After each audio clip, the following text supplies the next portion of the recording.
एक पंडित और यमदूत की कहानी। दोस्तों, आज की इस वीडियो में दोबारा हम आपको बताएंगे एक पंडित और यमदूत की कहानी, जो कि एक अच्छा उदाहरण है कि हमारे भाग्य में जो लिखा होता है वो हर हाल में होकर ही रहता है। राधे ही राधे दोस्तों, ओम टीवी पर आप सभी का बहुत बहुत स्वागत है। अगर आप चैनल पर नए हैं और धर्म से जुड़े आपको वीडियोस अच्छे लगते हैं तो चैनल को तुरंत सब्सक्राइब करें। तो चलिए बिना किसी देरी के आज के वीडियो शुरू करते हैं। दोस्तों, किसी गाँव में एक बुद्धिमान पंडित रहता था। उसका एक दोस्त था जो एक पैर से लंगड़ा था तथा बहरा था। वह दूसरे गाँव में रहता था। एक दिन वह ज्ञानी पंडित अपने बचपन के दोस्त से मिलने के लिए घर से निकला। उसके दोस्त का घर काफी दूर था। वह पंडित रास्ते में जा ही रहा था कि उसे अचानक एक हष्ट पुष्ट आदमी दिखाई दिया। वह भी उस पंडित के साथ चलने लगा तो वह पंडित उस मनुष्य का नाम पूछता है और वह अपना नाम महाकाल बताता है। वह पंडित भी सोचने लगा कि मुझे भी काफी लंबा जाना है, चलो एक साथ मिल गया, जिससे रास्ता आसानी से कट जाएगा। अब पंडित और महाकाल दोनों साथ साथ चल रहे थे कि अचानक एक गाँव आ गया। तब महाकाल ने उस पंडित से कहा कि तुम चलो और मुझे इस गाँव में थोड़ा काम है, मैं अभी आ रहा हूँ। थोड़ी देर में उसी गाँव में एक भैंस ने एक आदमी को लात मार दी। थोड़ी ही देर में महाकाल उस पंडित के पास आ गया और बोला कि चलो। फिर वह पंडित उस महाकाल के साथ चलने लगा। थोड़ी दूर जाने पर फिर एक गांव आया तो महाकाल उस पंडित से बोला कि मुझे इस गांव में थोड़ा काम है, मैं अभी आ रहा हूँ।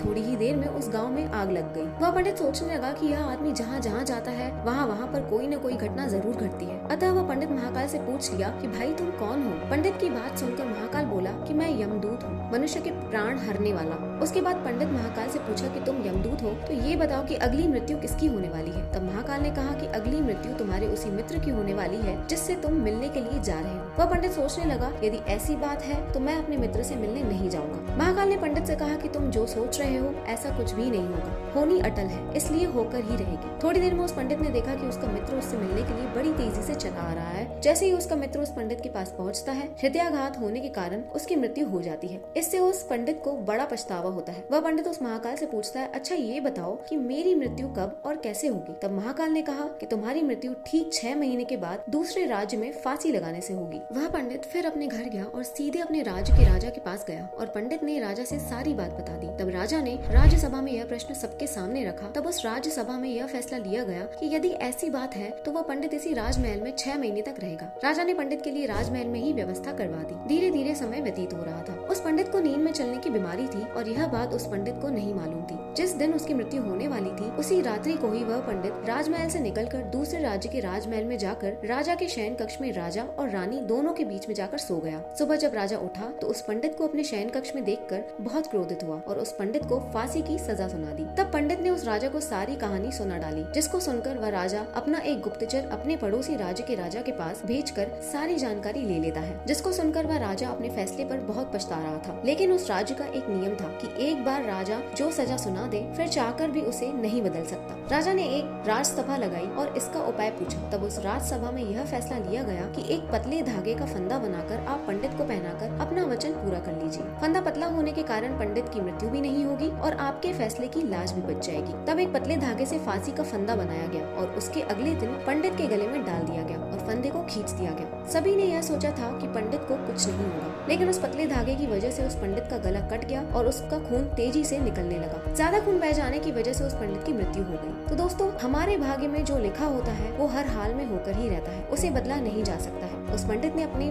जान बचाने के लिए कितने उपाय किए, लेकिन मृत्यु के आने पर कोई उपाय काम न आया तथा उसकी मृत्यु हो गई। तो दोस्तों, आज के इस वीडियो से हमने यह जाना कि हमारे भाग्य में जो लिखा रहता है वो होकर ही रहता है। वीडियो अगर पसंद आई हो तो इसे शेयर और लाइक जरूर करें। मिलते हैं अगली वीडियो में, तब तक के लिए राधे ही राधे।